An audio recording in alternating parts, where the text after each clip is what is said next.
चंद्रपूर जिल्ह्यात गेल्या 24 तासात जोरदार पाऊस झाला। पावसामुळे इरेई धरण ओव्हरफ्लो झालेले असून धरणाचे 7ही दरवाजे अर्ध्या मीटरने उघडण्यात आले। त्यामुळे प्रशासनाकडून नदीकाठच्या गावांना सतर्कतेचा इशारा देण्यात आला।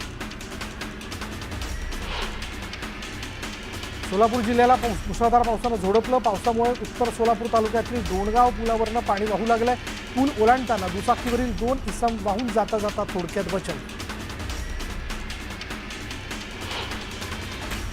वर्धा शहरासह ग्रामीण भागात मुसळधार पाऊस झाला। पावसामुळे नदी नाले ओसंडून वाहत आहेत। शहरातील रस्तेही जलमय झाल्यामुळे जनजीवन विस्कळीत झाले।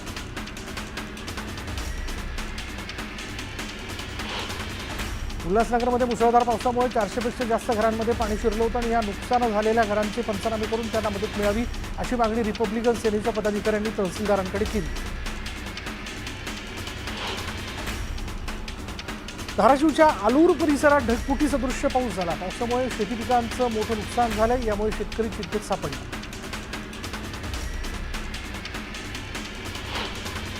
मागील 4 दिवसांपासून चंद्रपूर जिल्ह्यातही मुसळधार पावसाची सरी पाहायला मिळत आहेत आणि त्यामुळे वर्धा नदीला पुन्हा पूर आला आणि या नदीवरील काही धरणांचे पाणी सोडल्यानं गडचांदूर कोरपणाला जोडणारा पूलही पाण्याखाली गेला आणि त्यामुळे दोन्ही गावांचा संपर्क तुटला असून वाहतूक ठप्प झाली।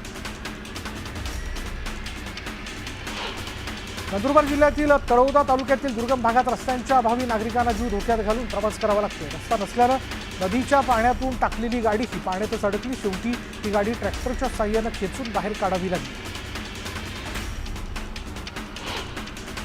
सोलापूर शहरातील दहिटणे इथल्या ओढा ओव्हरफ्लो झाल्यामुळे शेळगी इथल्या अनेक घरांमध्ये पाणी शिरलंय।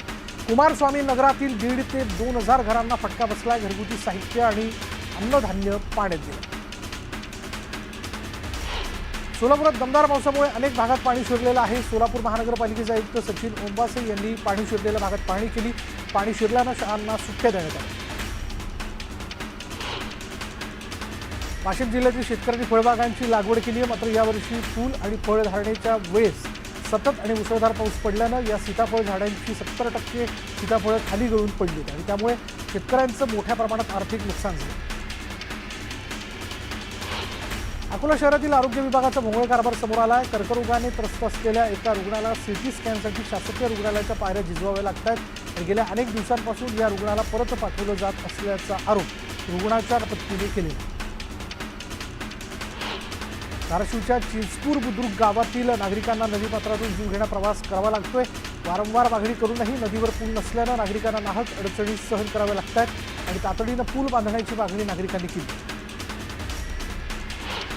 धाराशिवच्या कळंबमध्ये ईद सणात डीजे वाजवल्यावरनं गोंधळ झाला। डीजे बंदी असतानाही डीजे वाजवल्याचं समोर आले। दरम्यान आवाजाची मर्यादाही ओलांडल्यानं नागरिकांना नाहक त्रास सहन करावा लागतो। मुंबई गोवा महामार्गावरील झाराप पात्रादेवी मार्गावरील झाराप 0 पॉईंट इथल्या उड्डाणपुलाचं काम रखडलं असून धीम्या गतीनं सुरू आहे आणि त्यामुळे स्थानिकांसह पर्यटकांना मोठे हाल सहन करावे लागतात। तर अनेक अपघातही होत असल्यानं काम तात्काळ करावं अशी मागणीही करण्यात येते।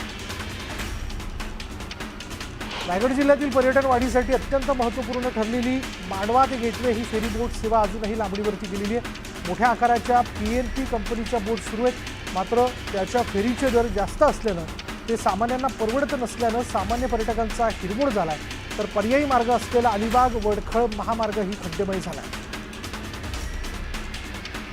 पंजाबची जनता महापुराच्या संकटात सापडलेली आहे। अचानक आलेल्या नैसर्गिक आपत्तीमुळे मोठ्या प्रमाणात जीवित आणि वित्तहानी झाली आहे। यावेळी नांदगावचे शिवसेनेचे आमदार सुहास कांदे यांनी 9 लाखांची मदत केली, तर लासलगावच्या कांदा व्यापाऱ्यांनी 200 टन कांद्याची मदत देऊ केली।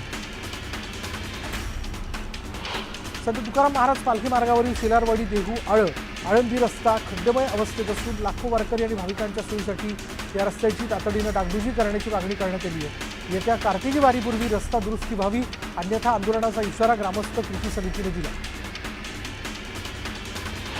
अहिल्यानगर जिल्ह्यातील श्रीरामपूर शहरात छत्रपती शिवाजी महाराजांच्या अश्वारूढ पुतळ्याच्या सुशोभीकरणाचं काम सुरू आहे आणि यावेळी या ठिकाणी तब्बल 350 फूट लांबीचं शिवराज्याभिषेकाचं सर्वात मोठं भव्य तैलचित्र साकारण्यात येतं। 20 सप्टेंबरपर्यंत हे चित्र तयार होणार आहे।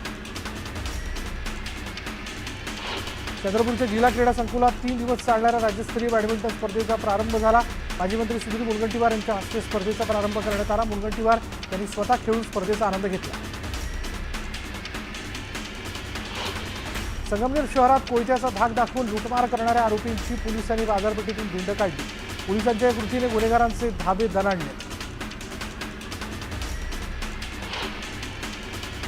छत्तीसगडच्या गरियाबाद जिल्ह्यात 10 माओवाद्यांचा खात्मा करण्यात सुरक्षा दलाला मोठे यश आले. चकमकीत सीसी सदस्य मनोज उर्फ मॉडेम बालकृष्णही ठार झाला. दरम्यान माओवादी चळवळीला मोठा धक्का बसला असून सुरक्षा दलाकडून सर्च ऑपरेशन सुरू आहे. नवी मुंबईत कोपरखैराणे पोलीस ठाण्यामध्ये कार्यरत असलेले पोलीस अधिकारी बिपिन कुतुरवाड यांचा निष्काळजीपणा समोर आला. पोलिसांनी आपल्या चिमुकलीला कारच्या स्टेरिंगवर बसून रील बनवले आणि या रीलचा व्हिडिओ व्हायरल होत असून पोलिसांचा बेजबाबदारपणा समोर आला. कल्याण डोंबिवली पालिकेच्या प्रभाग रचनेच्या हरकतींवर अद्याप सुनावणी बाकी आहे. सुनावणी आधीच केडीएमसी प्रशासन आणि अधिकाऱ्यांचा मनमानी कारभार समोर आला आहे. नंबर वाईज हरकती घेण्यासाठी बोलावल्यानं सामाजिक कार्यकर्ते घाणेकर यांनी गोंधळ घातला. मनसेच्या अनेक उपकरांचा कपिल शर्माला विनंतीवजा इशारा त्यांनी दिलेला आहे. द कपिल शर्मा शोमध्ये मुंबईचा बॉम्बे असा उल्लेख न करता मुंबई असा उल्लेख करण्याची मागणी करण्यात आली. ओबीसी नेते छगन भुजबळ यांनी मराठा आरक्षणाच्या जीआरवरून थेट सरकारवरच सवाल उपस्थित केले. जीआरमधील नातेसंबंधांच्या शब्दावर छगन भुजबळ यांनी आक्षेप घेतला. संभ्रम दूर करा नाही तर जीआर रद्द करा अशी मागणी करत आंदोलन उभं करण्याचा इशारा भुजबळ यांनी दिला.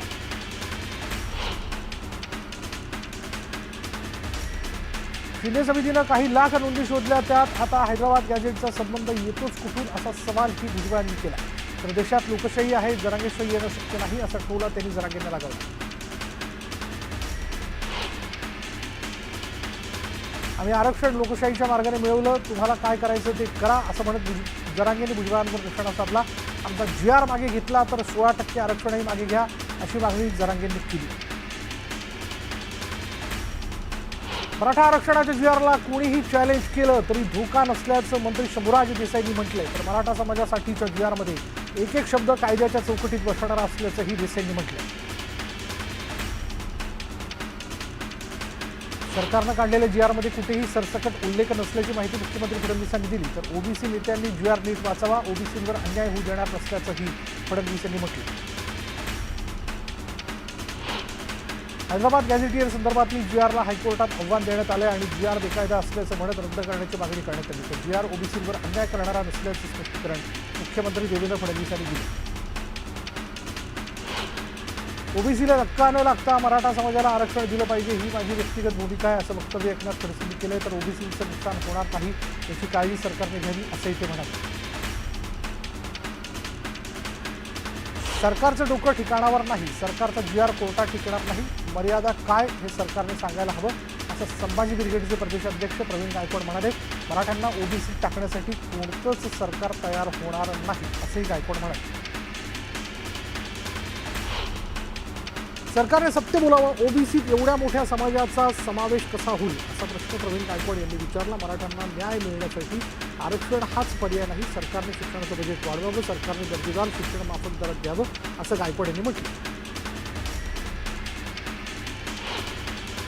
राज्यातील मराठा समाजाला कुणबीचे दाखले देण्याबाबत विरोध नाही असं आरोग्यमंत्री प्रकाश आंबेडकर म्हणाले. आणि याचबरोबर कोण कोणासोबत येतंय यापेक्षा आमचं संघटन मजबूत करून काम करणं हेच आमचं उद्दिष्ट आहे असं प्रकाश आंबेडकर म्हणाले. उपमुख्यमंत्री एकनाथ शिंदे उद्या दिल्लीला जाणार आहेत. सी.पी. राधाकृष्णन यांच्या शपथविधीचं शिंदेंना आमंत्रण देण्यात आलं असून उपराष्ट्रपतीपदाच्या शपथविधीला शिंदे उपस्थित राहणार आहेत. सोनिया गांधी यांना दिल्लीच्या राऊस एव्हेन्यू कोर्टाकडून मोठा दिलासा मिळाला. सोनिया गांधी यांचे नागरिकत्व न घेता मतदार यादीत नाव समाविष्ट केल्याबद्दल चौकशी आणि एफआयआर करण्याची मागणी करणारी याचिका कोर्टानं फेटाळली. ठाकरे बंधूंच्या भेटीनंतर शिवतीर्थवर राज ठाकरेंच्या उपस्थितीत मनसेची महत्त्वाची बैठक पार पडली. या बैठकीत मनपा निवडणुकीच्या पार्श्वभूमीवर चर्चा झाल्याची माहिती मनसे नेते बाळा नांदगावकर यांनी दिली. राज ठाकरे आणि उद्धव ठाकरेंची युतीवर चर्चा सुरू आहे. दोन्ही भाऊ मनानं एकत्र आल्यासारखं दिसतंय अशी प्रतिक्रिया मनसे नेते बाळा नांदगावकर यांनी दिली. उद्धव ठाकरे राज ठाकरेंच्या आईला भेटायला आले होते असं नांदगावकर म्हणाले. ठाकरेंची शिवसेना आणि मनसे एकत्र यावं की नाही हा त्यांचा प्रश्न. ठाकरे बंधूंच्या युतीच्या चर्चांवर मंत्री नितेश राणेंनी हे वक्तव्य केले. तर उद्धव ठाकरे भरोसा ठेवण्यासारखी व्यक्ती नसल्याचंही ते म्हणाले. वनमंत्री गणेश नाईक उपमुख्यमंत्री एकनाथ शिंदेंवर वारंवार करत असलेल्या वक्तव्याचे पडसाद आता नवी मुंबईत उमटू लागलेत. नाईकांनी हे थांबवलं नाही तर नाईकांची सर्व प्रकरणं आम्ही बाहेर काढू असा थेट इशारा नवी मुंबईतील शिवसेनेच्या जिल्हा प्रमुखांनी दिला.